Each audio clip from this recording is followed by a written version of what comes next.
started. The other reason is more serious and concerns an incident which took place at a banquet which King Gora himself presided over in the 7th century. Gora stood to say grace, but because he was a God-fearing man and generous to boot, he prayed as follows. Lord, we ask a blessing on our humble feast, but wish that it would be partaken of by someone more worthy than me, a true servant of God.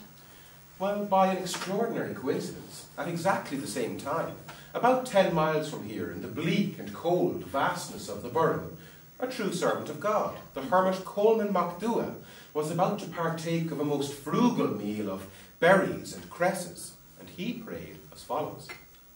Lord, we give thee thanks for that which we are about to receive, but would wish that it were more substantial, for my poor servant and I are exceeding hungry.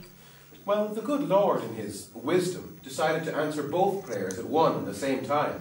To the astonishment of Gora and his guests, the laden dishes rose up from the table and floated out of the banquet hall through that very door. Gora and his nobles immediately mounted their horses and gave chase to Slieve Carron's towering rock, where, beside a small oratory, their missing dishes were spread. And Coleman and his servant, long sick of fasting, were doing full justice to their unexpected bounty. Gora tried to recover the food, but if he did, the good Lord had the horses' hooves stuck to the ground and they could not move.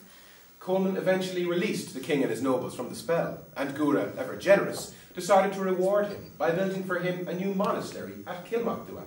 If you don't believe us, the monastery at Kilmacduagh still stands for all to see, and if you need further proof, you can go to Slieve Carron, where you can still see the prints of the horses' hooves on Bohernamias, or Road of Dishes, as you'd say. But now, noble guests, pray you feast without delay, and never fear that your dishes may take wing and fly away. Let the banquet commence.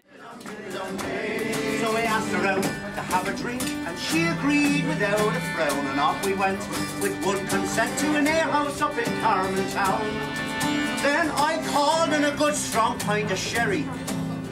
Down in a snug armchair we sat, and then we got so blithe and merry I counted myself a lucky brat. How the diddle-dum, diddle-dum, right, the diddle-dum, diddle-dum, hey. How the diddle-dum, diddle-dum, right, the diddle-dum, diddle-dum, hey. When in my arms I held her folded, a taste of the lips I thought no sin. When the door at once became unbolted, a big rough man kept stepping in. Well, cried he, a damned infernal ruffian, how dare you mistreat the wife? And then he gave me such a bit, and I almost thought he'd take my life. To you! Round-a-diddle-dum, round-a-diddle-dum, right-a-diddle-dum, diddle-dum, hey. Round-a-diddle-dum, round-a-diddle-dum, right-a-diddle-dum, diddle-dum, hey. Well, husband made him well, said she. He kissed me, squeezed me, tore my hair, and he made me pay well for the day that I spent with his bride up in Carmen Fair.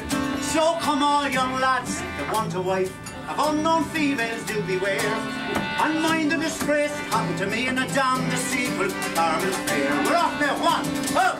Round-a-diddle-dum, round-a-diddle-dum, right-a-diddle-dum, diddle-dum, hey. Round-a-diddle-dum, round-a-diddle-dum, right-a-diddle-dum,